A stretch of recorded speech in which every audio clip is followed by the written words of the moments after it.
This is a street fight, caught on camera between two groups of rival football supporters. The lads involved are a new generation of young hooligans, responsible for trebling violent incidents in recent years. The media will have you believe that football violence on the decline, it's dying, it's dead. I'm doing it 8 years. There's more now than when I started 8 years ago, and without a shadow of a doubt. The authorities are waging war against football violence, but for an increasing number of teenagers, it's become a lifestyle choice. There's just nothing better than having a fight. And then you don't even know if you're going to get battled, you don't know if you're going to get glassed. That's the exciting bit about it. We aren't idiots. It's just at that moment, you couldn't give a shit about the consequences. This is the first time they've allowed cameras to follow them across a season, home and away. Do you think he was fun? I'm a lovely, lovely geezer. We meet the country's most hardcore young fans as they face up to a choice between football or their family. Can't be running around doing all this when I've got a kid and that, but it sort of pulled me back in. My family's at their last legs with me. My life's been ruined so many times from football. I banned him from everything. Yeah. Even watching football. Yeah. But he ain't listen. We get taken into the secretive network of football's fight club. It's like going to a theme park, but it's free. And it's 10 times better.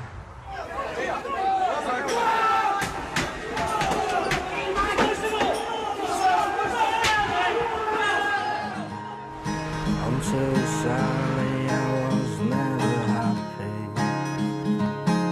I needed so much more. The rain clouds, oh, they used to chase me. Down they would pour. Support Bury Football Club. Go with a bunch of lads who call ourselves the Interchange Riot Squad. IRS.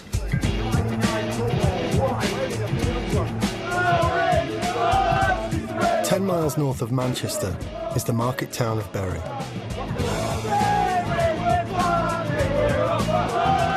Home to 18-year-old Paul and his close friends, who all support their local club, Bury FC.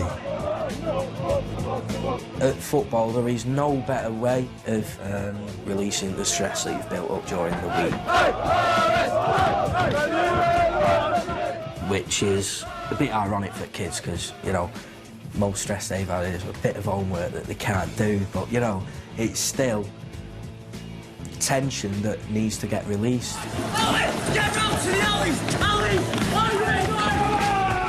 Bury's young lads are part of a nationwide network of active hooligans. There's over 100 professional football league clubs in the country. Many have violent supporters organised into firms with two types: an older firm and a young one, keen to make a name for themselves.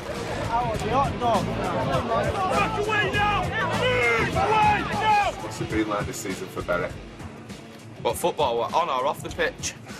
Tell me whichever. On the pitch, dreadful. Off the pitch, amazing.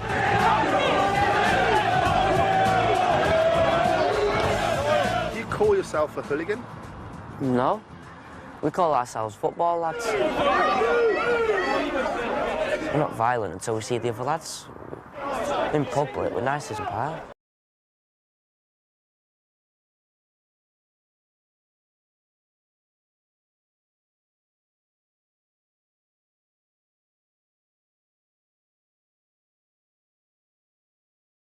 Paul lives at home with his dad and brother, all die-hard Bury supporters.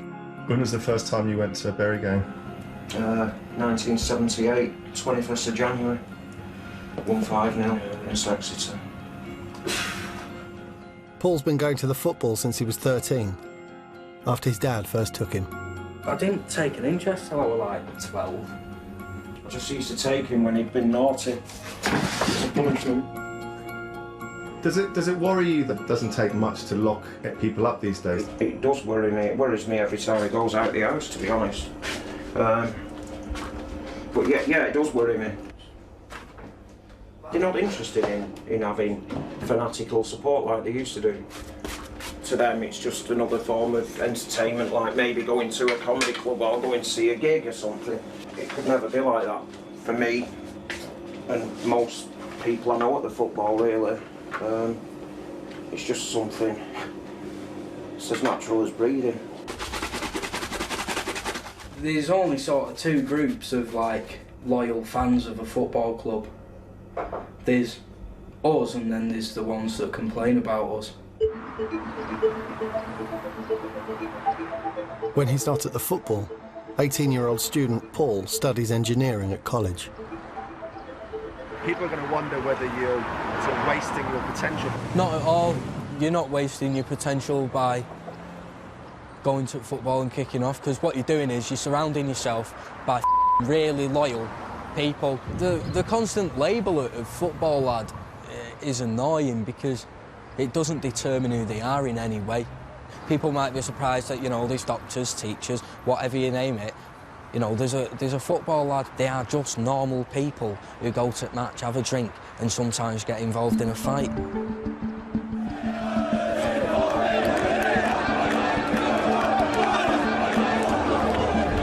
In nearby Manchester, the city is divided by loyalty to the two biggest Premier League clubs in the country. Manchester City is one of the richest clubs in the world. But off the pitch, their reputation has been made by their youth hooligan firm. That's Latin. I can't even pronounce it, but it translates to pride in battle. It's City's motto on our badge, pride in battle. I'm 24 now. I'm doing it for 8 years now. It's been 16. Has it been good? It's been interesting. It's not been boring, I'll tell you that. It's definitely not been boring, no. After leaving school at 16, Carl rose up the ranks of a hooligan firm called the Blazing Squad. The first proper fight when we got together as a firm, that was 2007.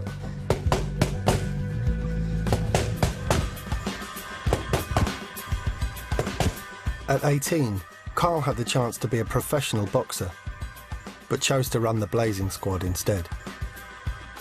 He's made them into one of the country's most feared youth firms.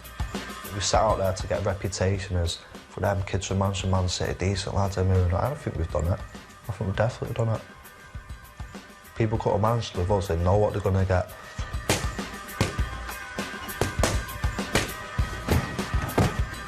I think it's good. I don't think it's bad, really. It's good. Because since he runs a firm, there's a lot of people who like, want to be friends just so I can impress Carl and show respect-wise and stuff like that. It's just what it's about. You still got your Adidas on, I see? Yeah. You still see the blood stains on the front, you know, the red. Who's that? What? Is that yours? It's not my blood. Anyone's. Man United, Everton, Stoke, who knows? It's me done that.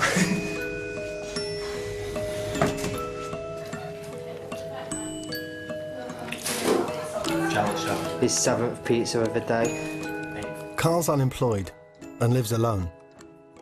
He has a 3-year-old daughter, Katie, who he sees every week. What do cows do? Moo. What does a sheep do?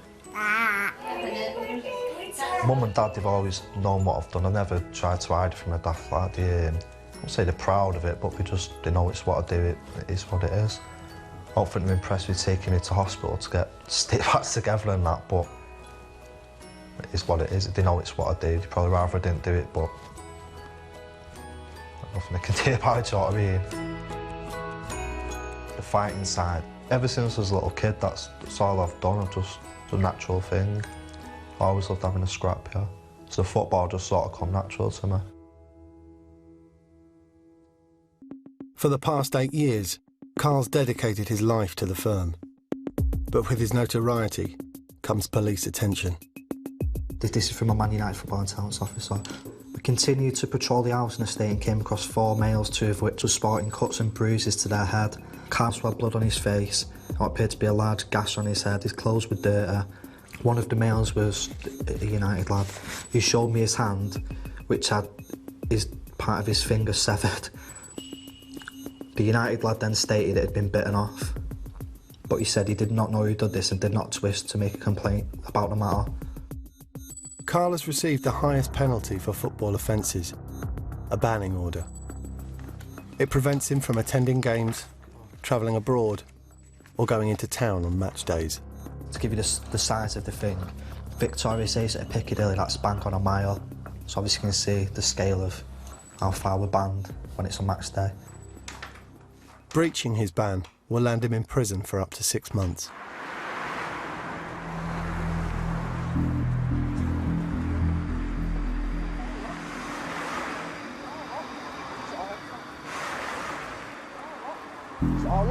These are all good lads, yeah, from the Blazing squad. These are all younger lads. 19, me. 20. I'm 20. I started when I was 16. I'm 20 now.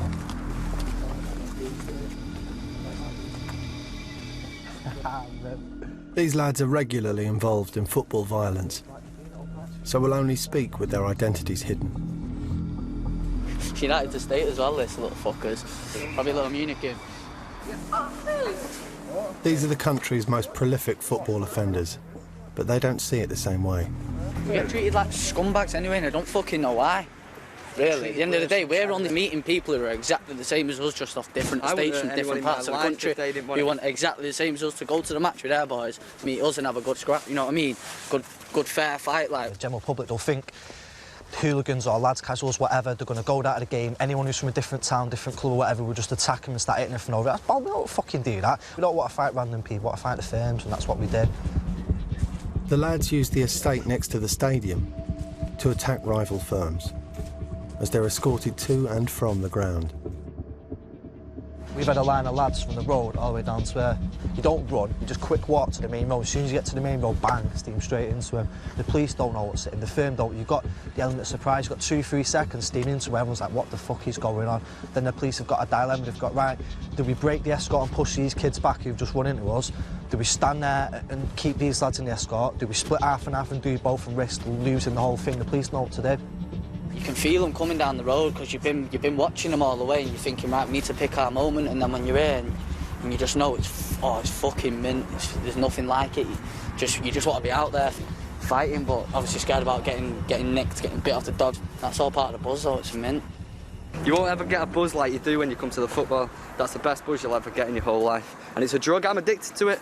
I'm a drug addict. Serious, I am. I'm a drug addict, me. When I've not got all this on, I'm an everyday guy. I work for a living, I pay my taxes, but I'm an addict.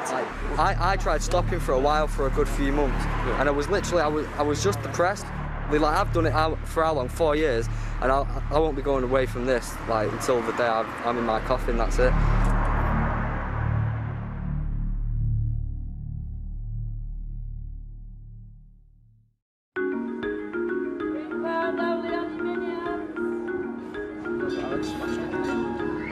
Hey, I love how this is coming along. Innit? I'm at like the really... pathetic. Yeah, it's all patchy. Yeah. Mine's just sort of stopped being patchy. Mine don't even grow there, mine just grows under here, look, but I'm just gonna grow a goatee, mate. In Bury, it's the week before the Interchange Riot Squad take on arch rivals York, one of the biggest games of their season. They fucking hate us. They've got a lot of lads and they don't like us at all. York's firm, the Nomad Society, are planning to bring a large mob of lads. It's a bit fucking ironic now because, you know, we're all too young to know rivalry and all their young lot are too young to know the rivalry. You know, we're all like fucking 4-year-olds at the time or something. Is that between us? Yeah, I actually do. Well, nice. Proper nice. For football hooligans, the fashion culture that goes with it is as important as the game. Oh, that is bad. That is very nice. 70 quid as well. Football lads call themselves casuals and recognise each other by the clothes they wear. Many will even shop for new clothes before a fight. Most people think we dress like idiots. That's a bit of the downfall of it, really, because everyone sticks out like sore thumbs. You get picked up. Oh, that is a cool coat, that. 200 quid, though. It's the thing as well, if you're spending all these money on these expensive clothes, only to go and get pissed and fucking fighting them. You fuck them up like nobody's business. And I'm at that sort of shitty mid-stage, because, you know, I'm 18 now. If I were 15, 16, I could rely on my parents to get me clothes. But also, I'm at college, so I'm not working to go and buy them. I need to be a lot more careful.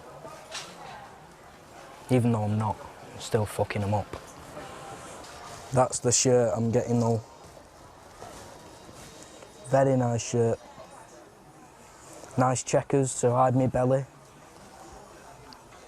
Never resist a bargain.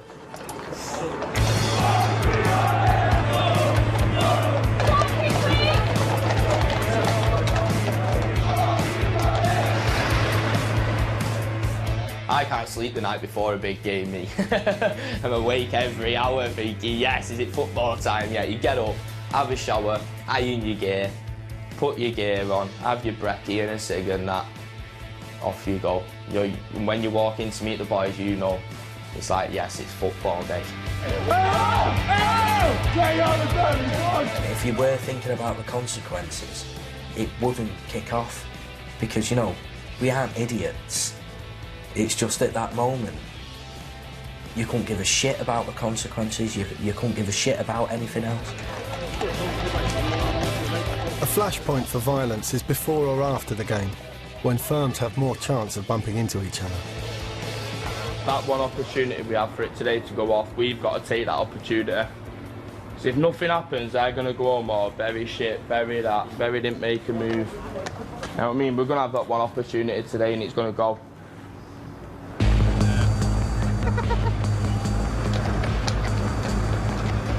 Yeah, get that camera out of our faces now. Bye. After the game, both York and Bury fans are released from the ground at the same time.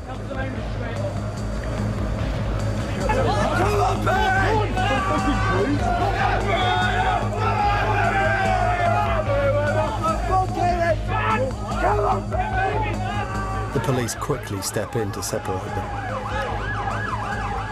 spoiling any chance of a fight for Paul and his friends.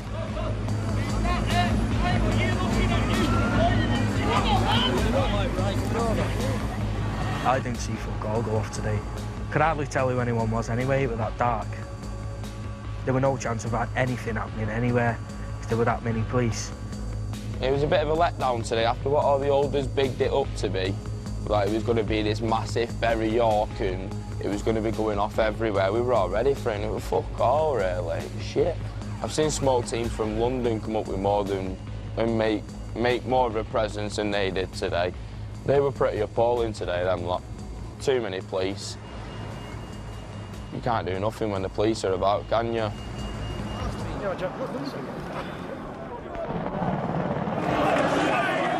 Last season, the police clamped down on football-related public disorder, with 600 new banning orders and nearly 3,000 arrests. It costs an estimated £25 million a year to police football matches, but only half the costs are covered by clubs. In London alone, 18,000 officers were deployed for Premiership matches.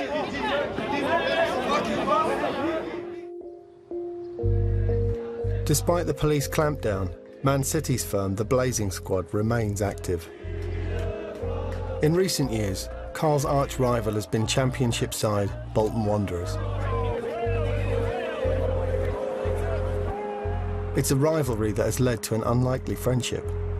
Off to meet my mate, well, I use the term mate loosely, but you know, off to meet a mate from the Bolton firm on 3 beers and that. Known you for about 4 or 5 years now. Once you become sort of mates, you trust each other, you can arrange stuff better, and that's where I like to go about stuff. Some people do it that way, others don't. Others think it's fucked up, meeting the beers for other firms, but it's just the way I choose to go about it. Kirk is from Bolton's youth firm, the Cuckoo Boys.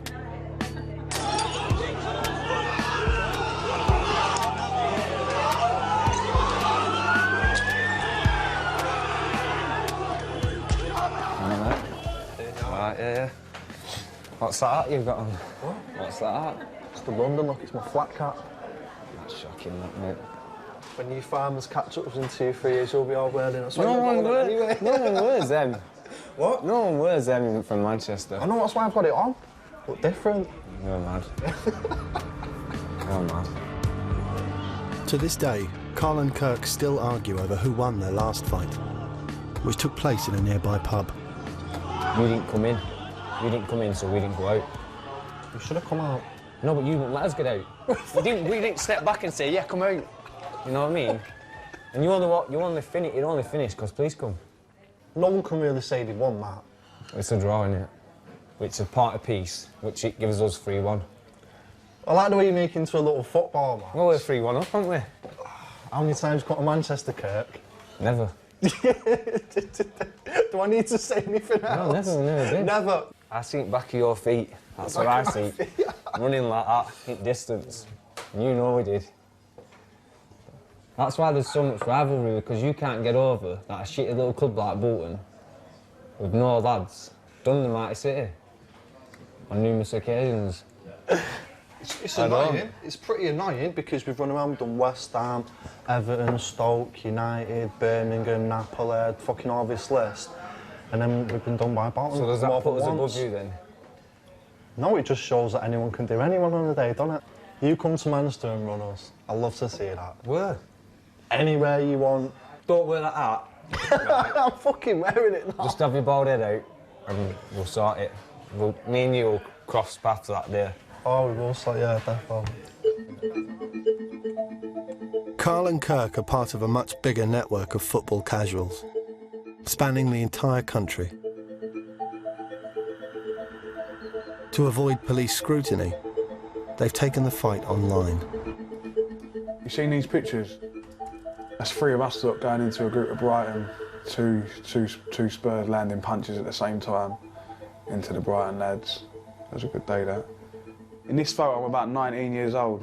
19 years old, fresh young face, skinhead, typical football look. 24-year-old Dante is the top boy from Tottenham Hotspur's youth firm, known as the Yid Army. He's been friends on social media with Carl for 4 years. Dante's a Tottenham lad. He's the Yid's main kid. He's been doing it about the same time as me since about 06. What's he like? Man, he's all right. I mean, he's from London, so he loves talking shit like they all do, but he's all right. It's not his fault, he's a bit simple. They're simple up north, innit? Dinosaurs on the computer. The lads use social media to keep in touch and share videos of fights. Connecting with rival firms online makes it much easier to organise themselves. If Carl wants to play someone down south and he hasn't got a contact, obviously he can use the people that he talks to as a contact to get another number. Same as me up north, if we might get Berry in the cup or something, and because Man City have got a link with Berry, I could ring up Carl and go, well, have you got one of Berry's boys that I can sort something out with, or I can pass the number on to something. It's networking, it's like a business. Like the Commerce of Chambers, that's where sort of business people go and network, football people network, and in the youth of today, like, they sort of got Facebook and other things like BBM and whatnot to sort of do their networking on. Dante has 3 previous convictions for football violence.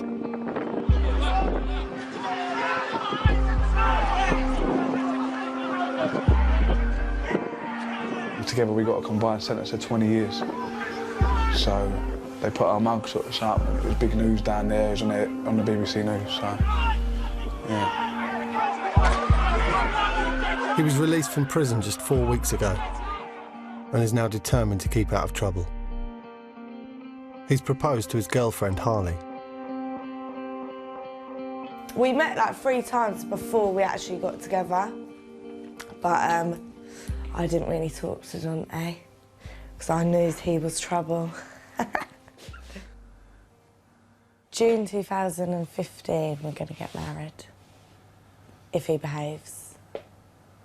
Yeah, that means I'm not allowed to go to football, not allowed to sort of get involved in any trouble, so I'm keeping my head down. I banned him from everything. Yeah, I mean... Even watching football. Yeah. But he didn't listen. Just...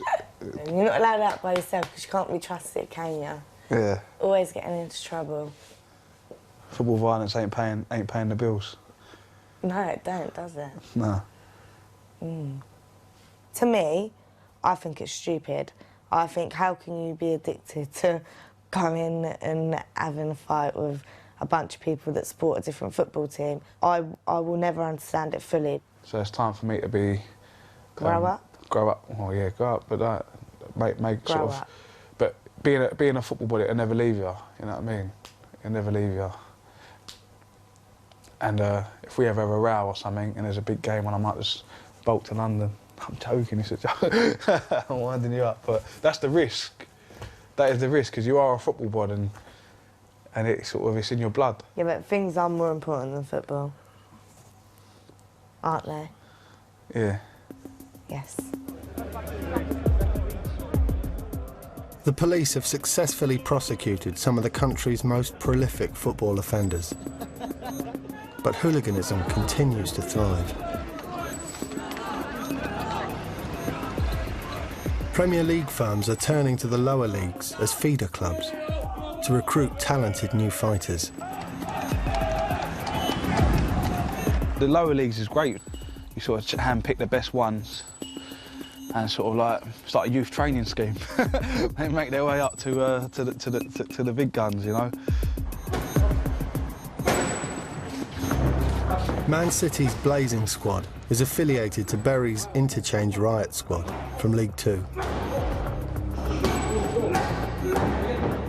One of the Bury lads Carl rates highly is 17-year-old Aaron. I've been boxing for like 8-9 years now. I've had quite a lot of amateur fights, but to be honest, it's a totally different kettle of fish. Not like when you're in the street and someone's trying to smash a fucking bottle over your head. Which is better? Street fighting to get more of a kick, more of an adrenaline rush.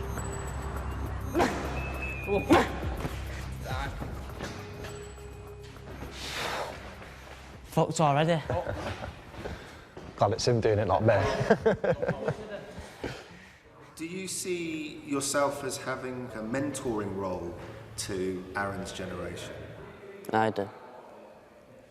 Possibly, yeah, and that's probably for them to, for younger people to answer rather than me. I mean, possibly, yeah, possibly. I think he does massively, like, they're in charge, if you know what I mean. Like, when you go to school, he's teacher in charge. When we go with him, we've all got to listen to him, do you know what I mean, and take everything on board, like. There's not much to know, but, do you know what I mean, you need to know, like, where there's a line and stuff. It's not so much taught, it's just people see things, doing things, and they'll follow suit. He wouldn't say you've got to do this, you've got to do that. I just watch him myself and do it. You know what I mean? You just take it on board. I think it's a good laugh, isn't it? It's something to do every weekend.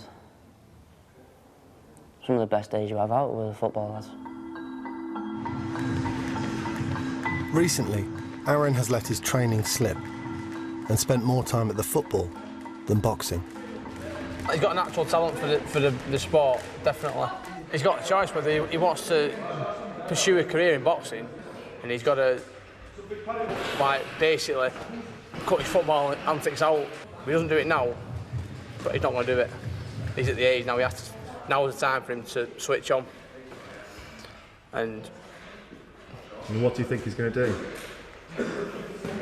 God knows.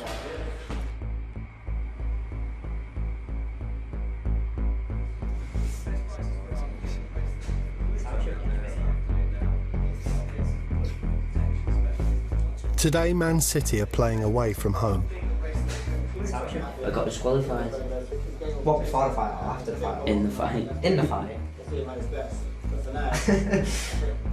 Carl has his own plans to evade the police and banning restrictions. Stage about fucking 20 of us going on our own little away day somewhere for the beer and that. On the morning of an away day, you just proper buzzed up for it and that. You wait for it for ages, you fucking not slept the night before because you're proper excited, so it's ready to go now, yeah.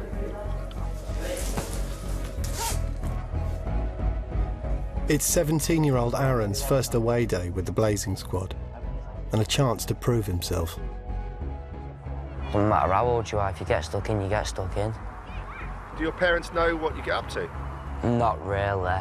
She knows of me doing it, but she doesn't know when I'm going all the time, if you know what I mean. Like, and when I go, I just say I'm going out with my mates. Don't say I'm going football. She'd be pissed off. Why? She don't want me coming home. Fucking stitches across my face. Carl's taking his firm on a 200-mile round trip to meet the infamous Zulus.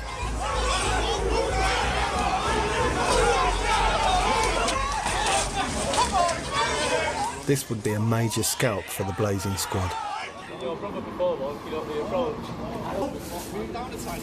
When the other lads turn up, there's a problem. This is the BBC. Yeah, There's films for 10 minutes. Just 20 of us walk down the street and there's films, that's it. That's all I mean. We don't want to, like... Nah, just in case if it goes off later, then we can match it up. We've got our faces showing. Nah, it's alright. They feel they have too much at stake and decide not to be filmed on their away day. Football ain't going to die, it's not going anywhere, but the police are definitely making it a lot harder. There's just different ways of going about things, more smart about doing stuff these days, a bit more clever. You know what's going on? Fucking... Aren't you worried about getting hurt? Not really. If it happens, it happens. You come back, don't you?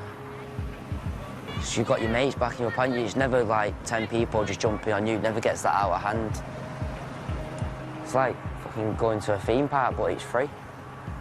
And it's 10 times better.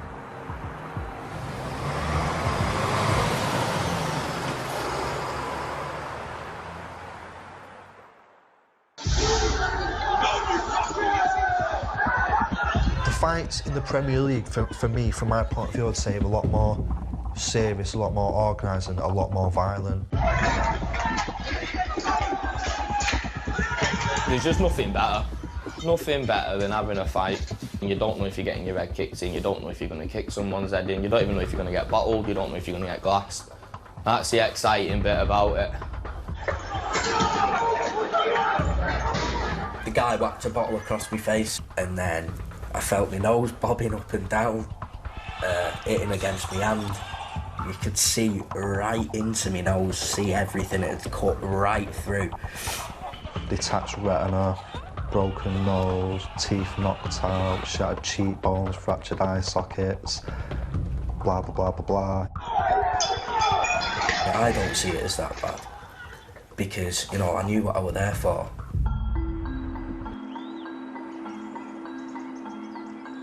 "17-year-old new recruit Aaron has returned from his first away day with Man City's Blazing Squad. What was it like? Best football day I've ever had, really. Everything just went perfect. Got off the coach, no police, nowhere. I had it off and we disappeared. My first game was City, really. The first time I'd had it off with them, but I got stuck straight in and pretty happy with myself, to be honest. I was not running off and then sitting on the coach for 3.5 hours with the lads after it, knowing that I'd been a shitbag.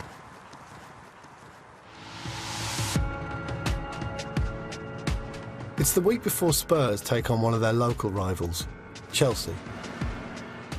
A game that Dante is banned from attending. What's happening? The black kids are about today, ain't they? Dante's visiting his old manor for the first time since getting out of prison. Is it nice being back in the area, though? You can bring lots of memories. Smiling, you know, like, I ain't stopped smiling since I come out of White Hart Lane Station. Best days of my life.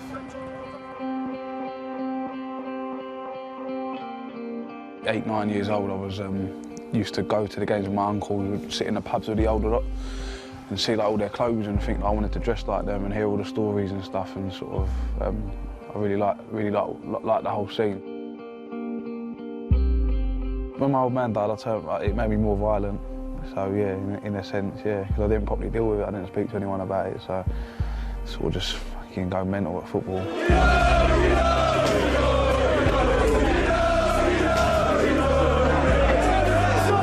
He's like a family of us, Spurs. Some get on closer than others, but obviously there's a lot of love.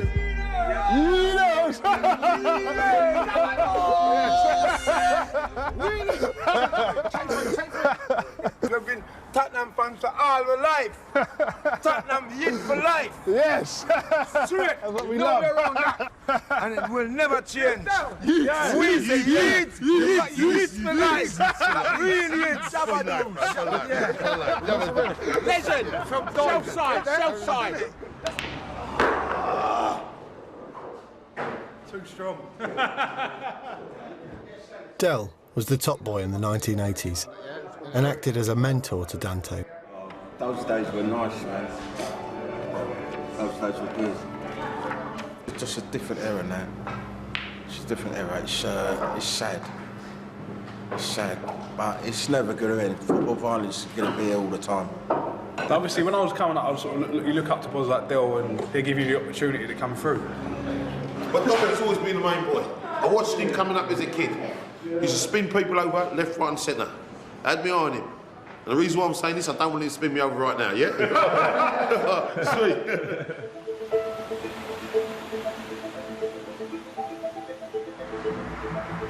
Have you seen me passport? It were on mantelpiece. I saw it somewhere. I think I found it. Tonight, Paul's meeting up with his mate Stuart for the first time since the York game. With money tight, it's been months since he last went to a match. It was really fun yesterday. I enjoyed it. Yeah, I need to go back, mate. You need to go where? Back to football. I'm fucking skint now, aren't I? The Bury lads have just got back from an away day to London. Guess what's just been released? What? 2 arrested as football violence breaks out at AFC Wimbledon. A police officer is to have been assaulted as violence broke out yesterday. A football match between AFC Wimbledon and Bury at Kings Meadow. 2 men were arrested, one for assaulting a police officer and another man for a fray. They both Wimbledon? Yeah, no Bury got nicked yesterday. Got to have a kick in at some point. Nothing better than getting a kick in, is there? Yeah. Yeah, there's not getting a kick in, that's all right. It's not. It's boring. After weeks away from the football, Paul has started having second thoughts about what people are going to think of him. Well, the thing that pisses me off, yeah, is people are going to watch this and think, this is my judgment of him, this is what I think he's like. He goes to football, he kicks off, and he has no other life except from that. He's a dickhead. You don't know. Yeah, I do. I like guitar, I write music, yeah. I study fucking stuff, you know, I study Wood stuff. building. No, I study science and that. You think about things too much, Paul. You need to stop thinking about things and just not think about things. If all you did all your life was just work and then go football, you're a bit fucking boring, aren't you? That's all I do. Work, shag, do drugs, do football. Right, you've got do drugs and shag there. Which are 2 very... Oh yeah, you don't shag, do you? Right, exactly, so that's why I learnt guitar. Fill in. Was that your replacement? Yeah. Class. Football lads will go to extreme lengths in pursuit of their lifestyle, even taking them abroad. The Football Hooligan Network has gone international. Fights are organised on a much larger scale than in the UK. British lads have started travelling to Europe to join in with these foreign firms.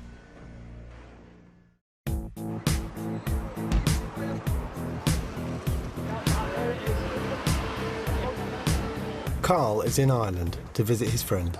Paul, is it down there? Oh, yes.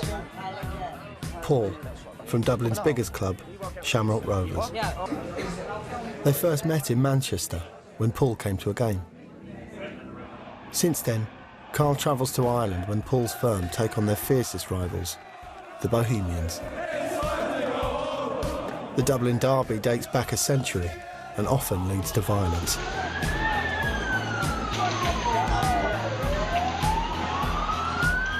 In Ireland, there's no restrictions like banning orders to curb the rise of football hooligans.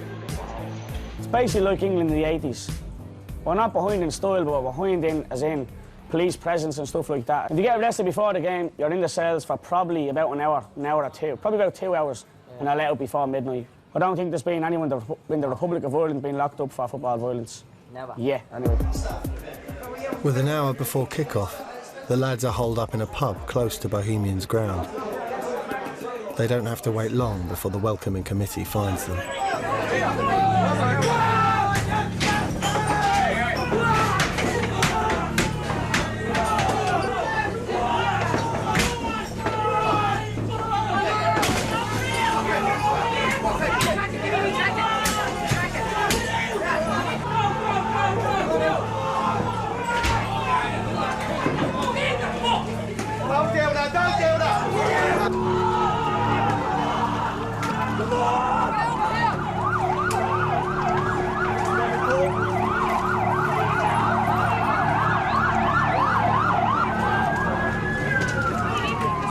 The Irish Garda arrive to restore order.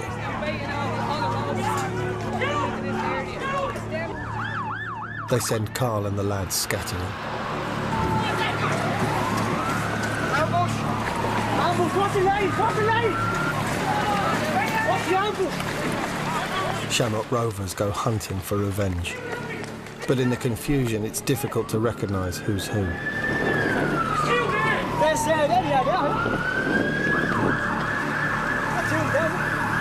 Definitely not.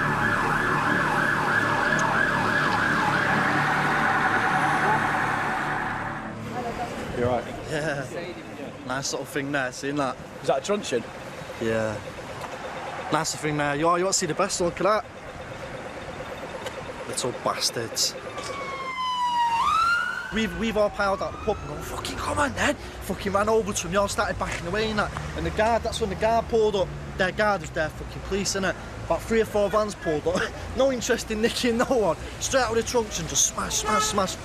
It was similar to England, obviously on a smaller scale. But the police was a lot naughty, I'll give them that. I wouldn't say that's not the worst beating I've had off police, but it's in the top fucking 5. It's in the top 5 worst beatings I've had off police, that was a bit naughty. It's a fucking laugh, that's what it's about, innit?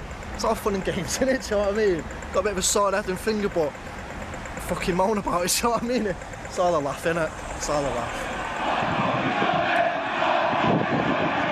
Carl's not the only one injured. The Shamrock lads have been hit hard. All I remember is being on the ground, getting danced on, so one of them obviously hit me with something, but... You need to go to a hospital and get that. Ah, yeah, I'm going after the game, yeah. Definitely. You're not going to go now? Oh, sure, it's only half time. They may have been ambushed, but on the pitch, Shamrock Rovers win the game 3-1.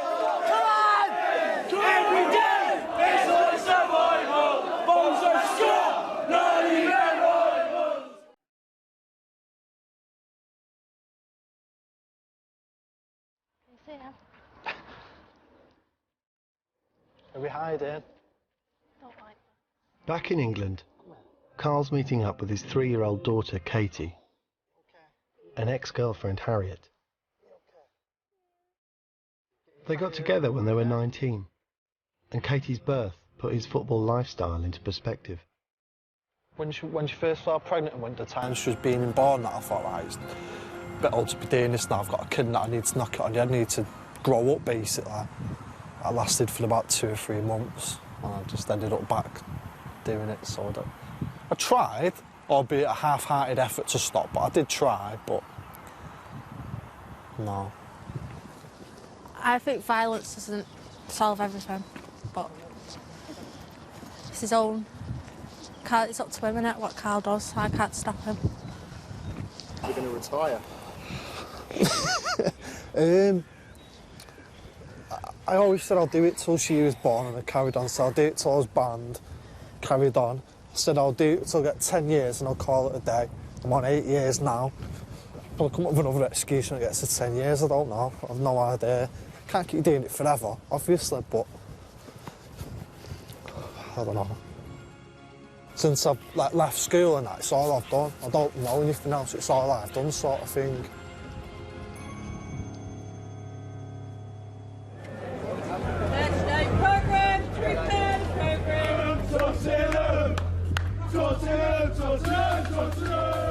It's March. The police have drafted in extra officers as Chelsea take on rivals Spurs.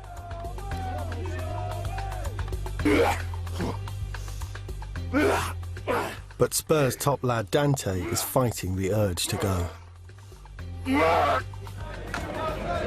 It's one of them ones, I hate them more than anyone, so it's one of them ones I'd love to be out for it, but I mean, I've done prison for it, I've done 18 months for it, for that fixture, so it's red hot. Same old Tottenham, taking a risk. All the energy, all the built-up energy that I might have had if I didn't come, that I'd want to be released, maybe in a negative way, is released in here. So imagine some Chelsea you Chelsea For the first time in his life, Dante is facing a future without football.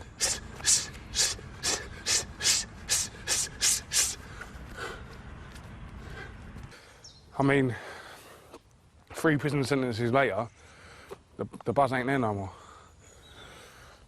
It's not there. So, it's sort of, the buzz wants to be there, but then sort of start remembering about being behind the door. Because, I mean, I can do the prison sentences, but it's my family that can't. So it's selfish of me to want to go and have a 5-minute row for the sake of my 5-minute buzz.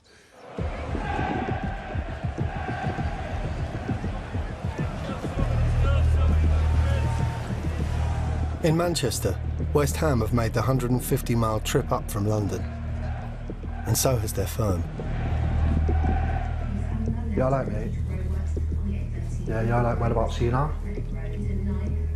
When you know where you're going and that, just give us a text and that's all right. West Ham's firm, the ICF, have a notorious reputation from the 1980s, which their young casuals are keeping alive. Carl is arranging to meet them far away from the ground. You come in, Carl? Yeah, there's about 50 of them coming, all older lads as well. They're fucking loads. Yeah, but that was what Zulus was supposed to be. True. Best football day ever. It's one of the best days of it, right? There's a good chance for us losing the fight today on the pure fact of numbers. There's a lot of new kids coming today and that's what we've got to just have to say.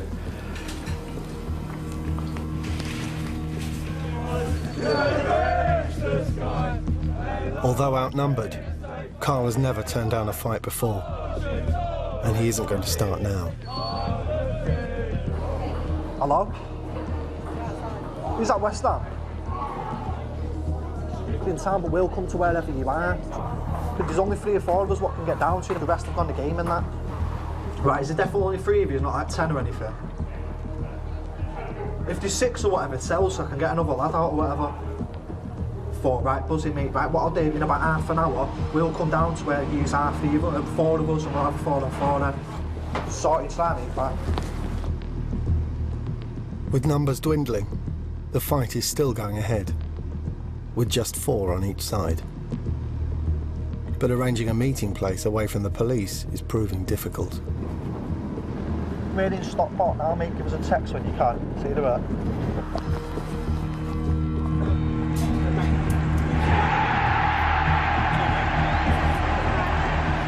Man City have beaten West Ham in the match, but miles away from the ground, Carl's attempt to set up a meet has failed.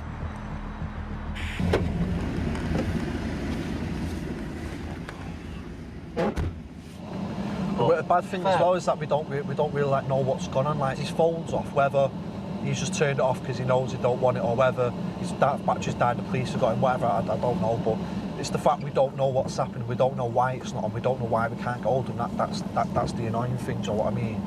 We live to fight another day, don't we? Fuck it. We'll be all right. You can go and have your bacon butty and feed your dog. Yeah.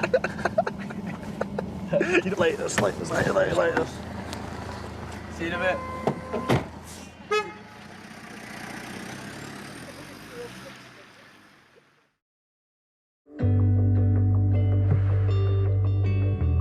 Yeah, let me. Oh, buzzing has that. That's top, that one. Yeah, you can do, mate. Yeah, see you in a sec. Days afterwards, the missed opportunity to fight West Ham is playing on Carl's mind. It's a lot of fucking about and it's hard work, it is, of course. And like, what, 70–80% of the time it's shit. Nothing happens, the police get in the way. You just can't organise yourselves, they can't organise themselves. It's crap. I always come home and sit there, why am I fucking doing this? What's the fucking point? It's shit. But then one few times, like the Zulu thing the other day, then one few times it goes perfect, everything goes to plan. Then you think, this is it, this is fucking worth it. I see us as, here you go, they've come to get me. Look, here they are. They're coming for me. Police are outside. I hope I'm not breached my ban again. Fuck that, come away from the window. Answering the door to him. I told you he'd always come round for me. No, fuck for that. He's gone.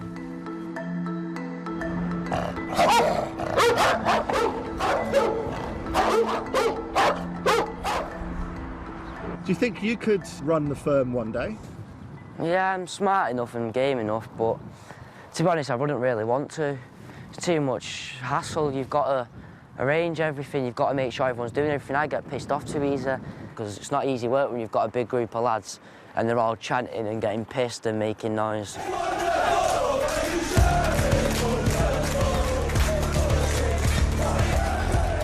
It's the end of the season. Aaron and Berry's interchange riot squad are in York for one last big away day.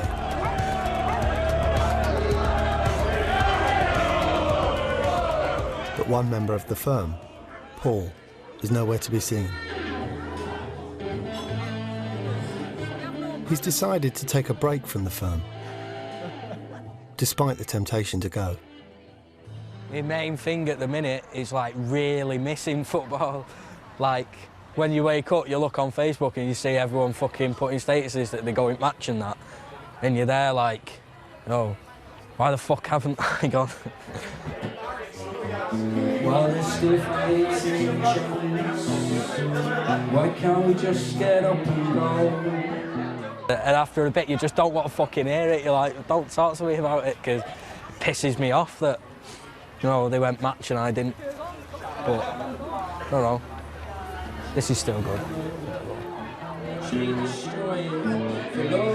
Just crumbles in my hand. Thank you.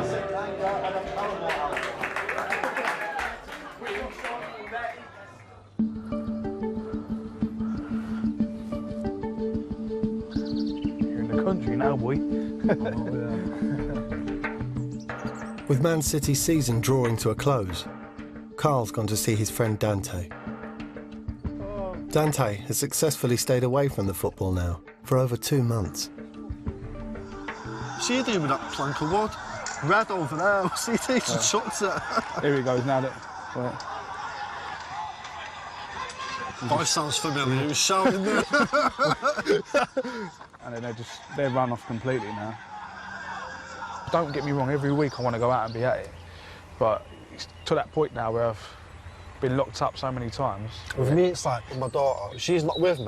Yeah. As bad as it sounds, football's more important. And I want to go, what I felt would have been the lads, what I fucking... Forget about it. Yeah, all it takes is for you to have one round, get caught on the camera and that, and then you're gone. The worst I've been is remanded for that. So I've never been in prison, just remanded for a couple of days. Yeah. But that's more through luck than anything. It is luck though, isn't it? You know what I mean? And people forget you when you get weighed off, and it's like it makes you put your priorities into perspective. You know what I mean? Like whether who's more important, your family or the firm. Before I might have said the firm, like the mob, but then now obviously because when I got weighed off, the only people that were there for me were my family. You know what I mean? Like a little fucking castle, this bit. Nice. Before leaving, Dante decides to take Carl to show him his dad's grave. I think he died when I was about 15, 16. I can't remember the exact age what I was. After that happened, like, I turned a bit fucking nutty. Like, I think someone's come to give it a visit. The Corkins guitarist. Yeah. What would your dad make of what you get up to now? He wouldn't be happy about it. He didn't like the football. He was more into his music. But obviously, his brother was into it. But yeah, no, he wouldn't like it at all. I'd be getting in trouble. I probably wouldn't be doing it. He'd probably be ringing me up, giving me egg. My dad's not so much into football, do you know what I mean? I think he's of the opinion where if you do something, you know, for money and you get caught, fair enough sort of thing. You're being caught, but I understand he was doing it for money. Whereas we, like what Dan said, we do what we do, we don't even get money. It's like, you're a dick, you've not even got money and you're getting in trouble for it. So we don't really get it, do you know what I mean? You don't understand what it's all about. I mean, I fully understand why people say that about it not being for money, because it is fucking stupid when you get banged up and it ain't for dough, but it's got its pros and cons. It's like, I couldn't, like Dan said, you obviously understand looking, go, why are you fucking doing that, what's the point? But at the end of the day, I can honestly say in the 8 years I've been doing it now, 8 and a bit years, I've had the best time of my life. And if someone said, Carl, scrap the last 8 years you did, we'll give you fucking £1 million, I'd say, fuck off. No amount of dough, and make me change the times I've had with my mates, the bond we've got, the buzz we've had together, the memories I've got, everything all up here, no one can take that away from me. And I've got that forever.